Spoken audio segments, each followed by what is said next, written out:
आज आपली शाहू नगरी आहे, कोल्हापूरला एक शाहू नगरी म्हणून ओळखलं जातं।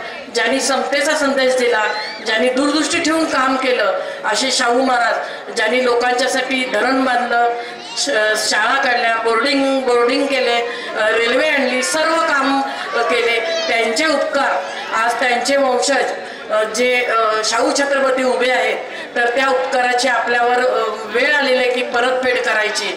तर या कोल्हापूर गादीची अस्मिता जपण्यासाठी आपण सगळ्यांनी शाहू महाराजांना मतदान केलं पाहिजे। कारण सध्या महागाई आहे, तुम्हाला माहिती आहे की सगळे दर वाढलेले आहेत, गॅसचे दर वाढलेत, शिक्षण वाढलं, पेट्रोलचे दर वाढले, बेरोजगारी वाढली, शेतकऱ्यांना हमी भाव मिळत नाही, कुठलाही माणूस सुखी नाही, भाजपची लोक फोडाफोडीचे राजकारण करतात, जातीवाद कटकारस्थान करतात। हे कुठंतरी थांबलं पाहिजे आणि पुरोगामी विचार दिल्ली दरबारात गेले पाहिजेत, एवढंच मी सांगते।